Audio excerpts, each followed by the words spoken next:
Damos la bienvenida al licenciado Juan Cubi, él es experto en temas de desarrollo. Licenciado Cubi, entramos en el primer día de los 90 en los cuales se discutirán los acuerdos hechos entre el gobierno y los dirigentes del paro con la instalación de 10 mesas que empiezan a discutir y a atar cabos para, ojalá, llegar a solidificar estos acuerdos y no caer nuevamente en problemas en el país. Quisiéramos conocer su punto de vista sobre lo que significa esto, las dificultades que entraña y la esperanza que tenemos todos de que las cosas vayan adelante, no encontremos nuevas trabas, nuevas encrucijadas. Buenos días, Gustavo. Gracias por el espacio. Permítasme hacer una pequeña digresión que tal vez podamos topar al último si nos dé el tiempo. Por supuesto. Acaba de salir este pronunciamiento del abogado Jaime Nebot proponiendo lo de crear una república federal. Y me parece que eso va a marcar también la agenda de la discusión sobre el tema indígena.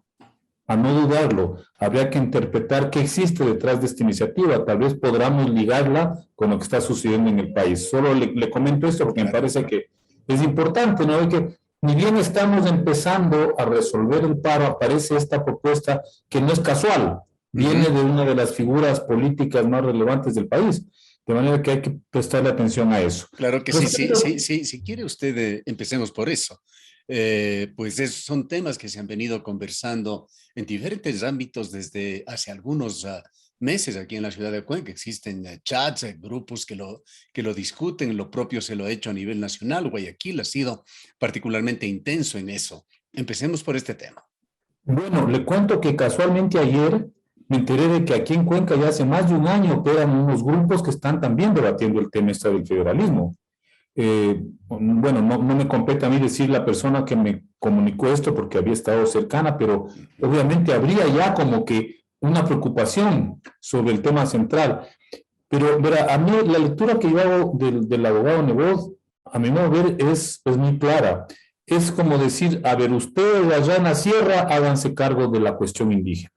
Resuelvan ese problema que a nosotros, como Guayaquil, como Guayas, eventualmente como ciertas zonas de la costa, no nos compete. Es decir, está enviando ese mensaje que no tiene solamente que ver con ese viejo imaginario independentista que siempre ha estado latente en la cultura y en la política guayaquileña, sino que ahora lo plantea ya desde una conflictividad concreta, que es el problema indígena y la dificultad que tiene el Estado Nacional para resolverlo. Entonces, claro, la manera más cómoda de desentenderse de esto es decir, bueno, allá ustedes se quedan con ese lío, nosotros acá definiremos un espacio de construcción de una propuesta diferente de país. Y eso es tremendamente peligroso, no solamente por las implicaciones que tiene en términos ya de la estructura propia del Estado ecuatoriano, sino que implica no asumir los verdaderos problemas integrales que tiene este país.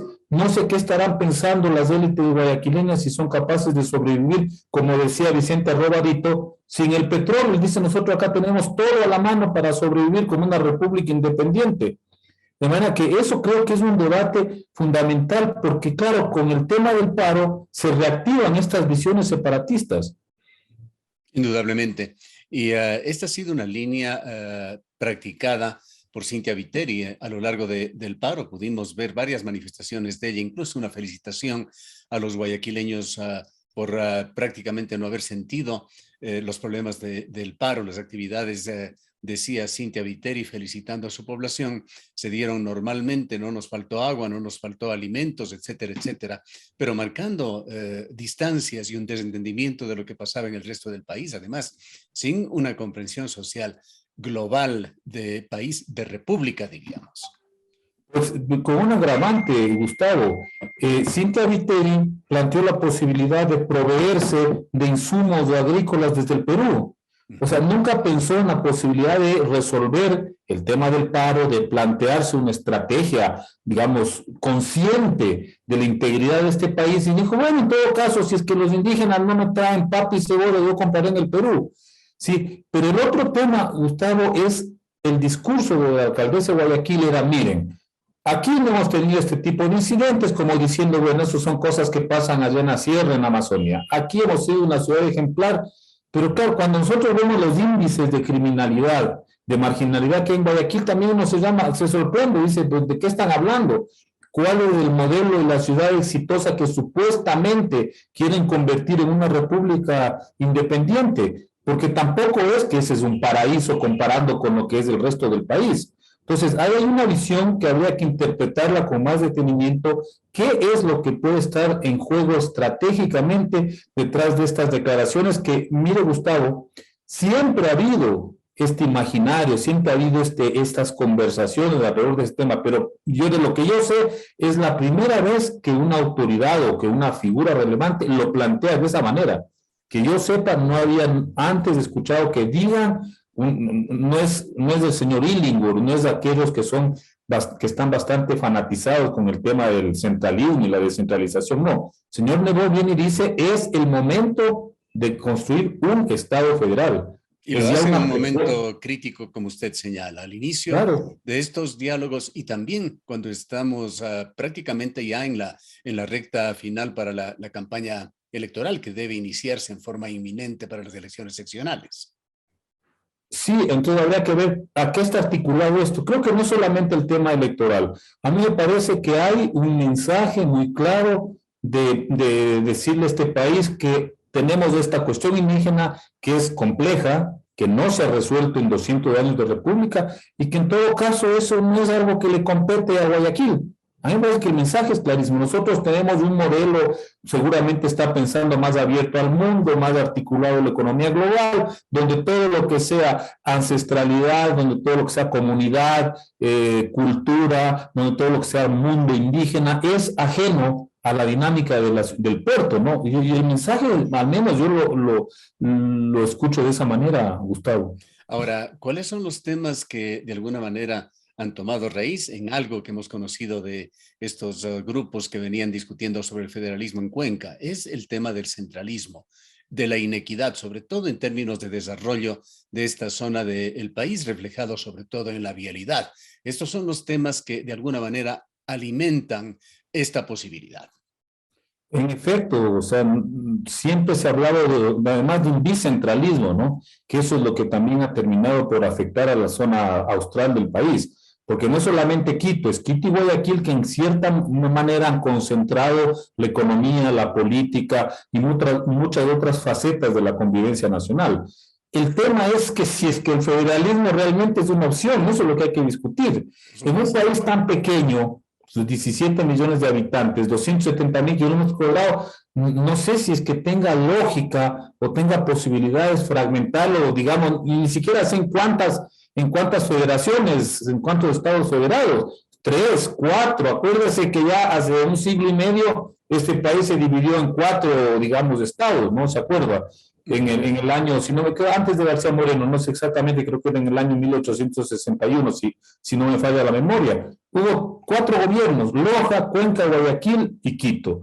Y eso no resolvió tampoco el problema de este país.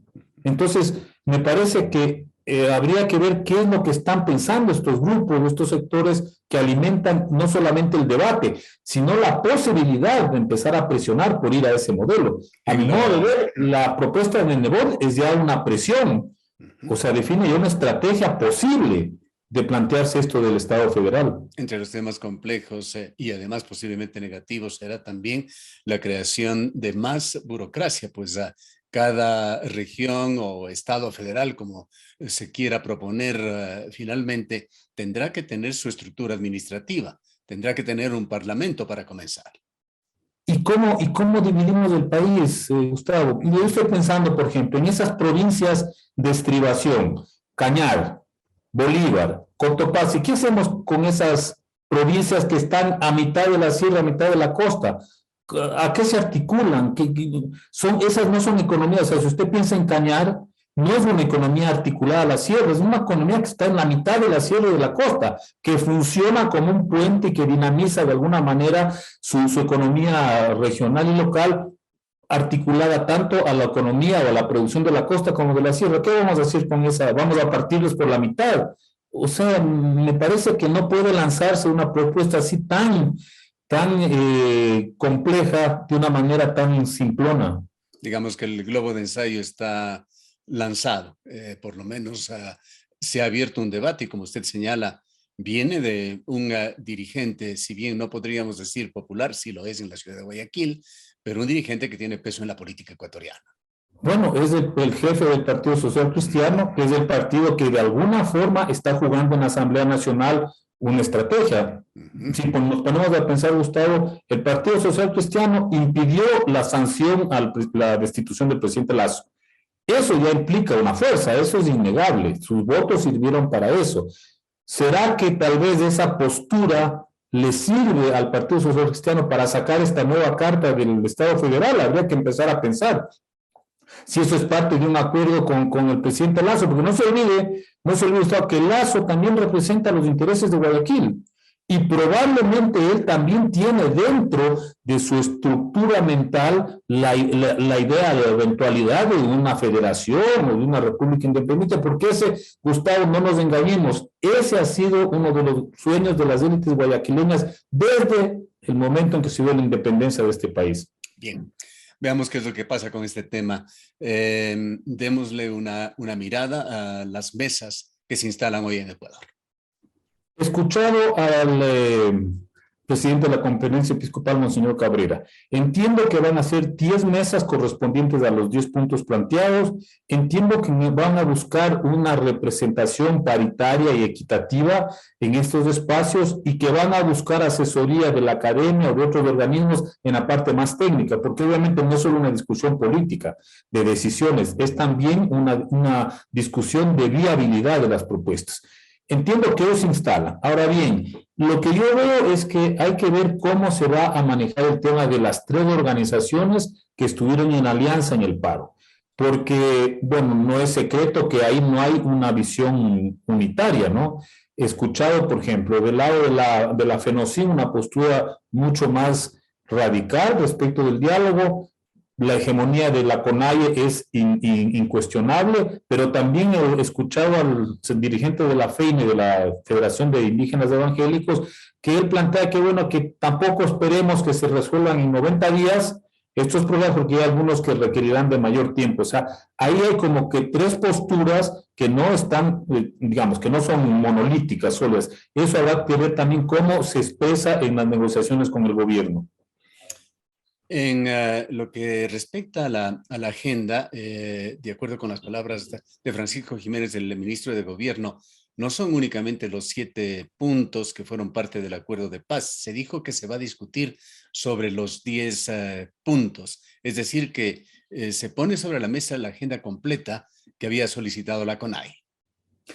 No solo eso, Gustavo, entiendo que están hablando de que habrán cosas conexas que tienen que ser también tratadas. Hasta ahora no han sido especificadas, pero claro, cuando usted se pone a pensar en los 10 puntos, hay algunos que tienen que ver con otras realidades, con otras agendas, habrá que ver cómo lo manejan. La clave aquí, Gustavo, es si es que realmente existe la decisión del gobierno, y aquí es fundamental eso, de viabilizar algunas soluciones concretas a la problemática que estamos viviendo. Y le digo por qué razón, no es porque quiera endosarle totalmente la responsabilidad al gobierno, sino que el gobierno tiene la sartén por el mango porque es el que puede definir políticas públicas y el que tiene los recursos para implementarlas. Eso es clave. A mí lo que me parece es que el cambio de gabinete en una situación de negociación también me llama la atención, porque en principio que cambien al ministro de Finanzas, pongan a alguien que no solo es nuevo, sino que por lo que sabemos tampoco es que tiene un conocimiento amplio de las finanzas públicas, eso puede también dificultar una negociación, porque el Ministerio de Finanzas es fundamental en esta negociación. Es decir, cómo va a reasignar recursos en función de los posibles acuerdos, de las posibles políticas que se vayan a implementar. Me parece que no era el mejor momento en esta negociación cambiar a un ministro de Finanzas, porque al menos el ministro que estaba lleva 1 año al mando de esa cartera y creo que sabrá con mayor, digamos, con mayor pertinencia cuáles son las posibilidades reales del Estado de reinvertir fondos. Y hay síntomas, interpretaciones que está dando la comunidad internacional. El riesgo país ha subido a partir del nombramiento del ministro, del cambio de ministros, pues no es exclusivamente el ministro de Economía, pero ha subido casi un 20%. Claro, entonces uno se pregunta por qué hacen eso en este momento. O en todo caso debía haber buscado un reemplazo que tenga, o sea, que proyecte la idea de mayor coherencia con la política económica del gobierno. Así es, no hay garantías en esto que ha dicho Lasso, esa mirada a lo social que ha sido el mensaje que aparentemente sí le llegó al presidente de la República, pero hay que ver cómo lo aplica. Ahora, Pero, vayamos a un tema local, sin perjuicio de lo que usted quiera añadir, Juan, y es el decreto 468 que lo emitió el gobierno el pasado 30 de junio, acogiendo ya las posiciones de los sectores en protesta con respecto a la minería. El 468 manda a reformar el decreto número 151. Se refiere a varias cosas, pero no a las reformas de protección a las zonas de recarga hídrica, lo cual ha llamado la atención. Ayer estuvimos con otro miembro del Cabildo por el Agua y de Frente de Defensa de la SUAY, Enrique Serrano, quien advierte que hace falta una reacción por parte de las autoridades locales para poner este tema en la agenda. mire, he conversado con alguna gente, yo no soy un experto en esa temática, y me han dicho que en efecto ahí habría un vacío en este acuerdo que llega la CONAIE con el gobierno respecto precisamente de esto. Es decir, ¿a qué se refiere lo de suspender la minería en estas zonas, no? Y no sé si usted vio que se habla de más bien de zonas indígenas. Así Eso es uno de los elementos que sobresale. Yo me preguntaba, bueno, ¿y qué pasa con todas las zonas de recarga hídrica pensando justamente en Cuenca? Y entonces me decían, claro, ahí hay un vacío que tiene que ser definido en la mesa de negociación, establecido, es decir, cuál es el alcance de esta reforma, porque me parecería grave que después de semejante paro, después de un acuerdo que especifica una temática, se empiecen a buscar subterfugios para obviar un asunto que en el caso de Cuenca es fundamental, que es cómo se aplica, digamos, cómo se aplican los resultados de la consulta popular. De los puntos planteados de esta amplia agenda, que serían los 10 puntos, y usted señala de que efectivamente se han ido introduciendo otros puntos que son esgrimidos por otros grupos sociales que se unieron al paro nacional. ¿Cuáles ve usted los más complejos de cumplir, de asumir por parte del gobierno? Bueno, son varios. Quería centrarme, por ejemplo, Gustavo, un tema que a mí me preocupa por mi trabajo, ¿no? Es el tema de la declaratoria de emergencia de salud del sector. Gustavo, si nos ponemos a pensar en términos más prácticos, la salud jamás debería estar en emergencia, ni la educación no deberían estar en emergencia. Son sectores fundamentales para el desarrollo de un país, para la buena atención de las necesidades y aspiraciones de la gente. O sea, resulta inconcebible que se declare en emergencia la salud. Eso a mí me parece una cosa que no tiene pie ni cabeza, porque la salud deberían estar siempre bien atendidas, deberían tener siempre políticas estratégicas, deberían estar siempre claramente definidas para que se hagan mejoras, para que se hagan intervenciones puntuales, pero no declarar en emergencia, porque no sé si usted entiende, Gustavo, la gente entiende que se declara en emergencia al sector salud quiere decir que estamos en una situación de vulnerabilidad gravísima. Sí, bien, el otro tema de declarar a la salud en emergencia, lamentablemente, Gustavo, se presta para la corrupción. Acabo de escuchar en la radio el informe del Contralor que ha dado ayer en la Asamblea. No sé si usted escuchó. Son, si no me equivoco, 3.200 funcionarios, proveedores que están involucrados en una red sistemática de corrupción en el sector salud y en todo lo que tiene que ver con proveer de insumos, de medicamentos, equipos, tanto al Ministerio de Salud como al Instituto Ecuatoriano de Seguridad Social. Y resulta que con la declaratoria de emergencia lo que se está haciendo es alimentar esas mafias de la corrupción en el sector salud. ¿Por qué razón? Porque usted odia todos los procesos de control, todos los procesos de contratación pública que tienen que cumplir ciertos requisitos por volver viable esta emergencia. Entonces, a mí lo que digo, bueno, se provoca la crisis para que se llame a una emergencia que termina beneficiando precisamente a los mismos grupos corruptos que vienen operando 10 años. Según el Contralor, me parece que es Río Frío, si no me equivoco el apellido, dice, son 10 años que funciona esta misma mafia desde el gobierno de Correa con Moreno y Lasso en el sector salud. Entonces yo digo, bueno, ¿qué sentido tiene declarar la emergencia de la salud para que terminen esto? Eso es una cosa totalmente incoherente, Gustavo. Y hay por allí algunos comentarios. Esto no es recogido de simples rumores. Hemos conversado con un consultor del Ministerio de Salud Pública que está analizando el tema y él nos ha dicho que se perfilan ciertos pactos colusorios en lo que se refiere al sistema de compra de medicamentos. Bueno, eso es lo que acaba de denunciar el Contralor subrogante. Esas mafias persisten desde el correísmo hasta ahora y son los mismos funcionarios de los mismos proveedores los que están en esta articulación perversa, en esta articulación delictiva para llevarse los fondos del Estado, y es a través de la salud. Entonces, con la emergencia, lo único que se hace es alimentar este monstruo de la corrupción. Bien. Tiempos complejos para el país. No quisiera dejar de tocar otro punto por su conocimiento, por el conocimiento de causa que usted tiene sobre la Iglesia ecuatoriana a través de su relación de larga data con la Fundación Domus, como el señor Luis Alberto Luna Tovar. La Conferencia Episcopal Ecuatoriana fue el eje central para lograr, por lo menos, sentar a las partes a conversar, lograr ese acuerdo de paz y ahora viabilizar estas mesas. ¿Cómo ha sido el papel de la Iglesia en su criterio? ¿Qué tan importante, además, cómo se perfila la Iglesia dentro de esa escala de instituciones, de la confianza en las instituciones en Ecuador? Mire, Gustavo, sin ánimo, digamos, de ser irónico, pero voy a hacerle un señalamiento.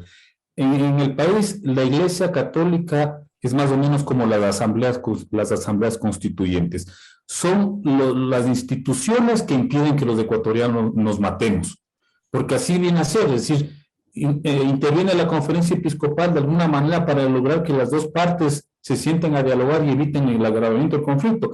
A mí personalmente me parece que en buena hora, en la situación de desinstitucionalización, de crisis que tiene este país, en buena hora todavía hay instituciones que pueden cumplir esa función. Pero por el otro lado, Gustavo, me parece profundamente decepcionante que tengamos que acudir a la Iglesia Católica para dirimir los conflictos de una sociedad que deberían darse en el espacio de lo público, de lo civil. Eso es lo que opera en cualquier democracia y en cualquier república que tenga una institucionalidad vigente, válida, viable.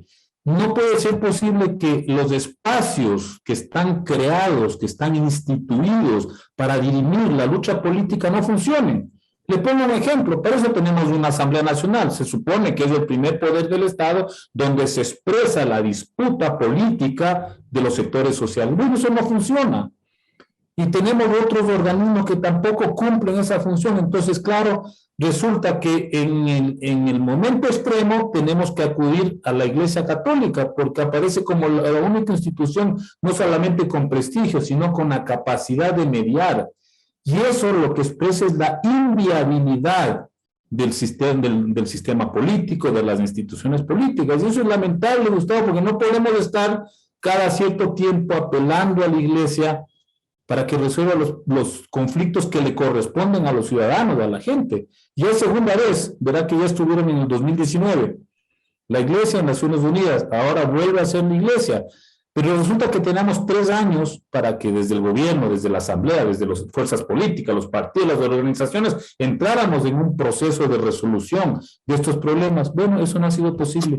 En buena parte es el resultado de lo que hemos venido atestiguando, conversando, comentándolo en los medios de comunicación. La desinstitucionalización del país, esas crisis que se han dado en las funciones del Estado, creo que sin excepción, y el desprestigio de los políticos ecuatorianos. Sí es, Gustavo, es decir, mire el papel que cumplió la asamblea en esta crisis. Es decir, llega en un momento de crisis a buscar la salida a esta tramposa de la destitución del presidente, pero con tal desfachatez que hasta aparecen que han hackeado la votación en la Asamblea Nacional. Gustavo, ¿de qué institucionalidad podemos hablar si en la Asamblea Nacional se intenta hackear la votación para sacar un resultado fraudulento? O sea, estamos llegando a un punto ya absolutamente grave, extremo, de dinamita, digamos, de explosión de la institucionalidad. Tiempos complejos para el país. Una reflexión final, licenciado Cubi.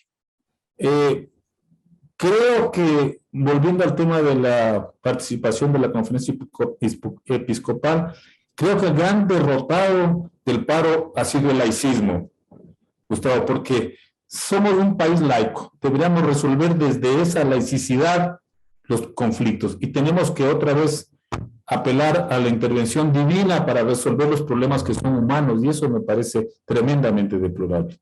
Le agradecemos mucho por su presencia. A usted también, Gustavo, gracias. Declaraciones del licenciado Juan Cubi, experto en temas de desarrollo.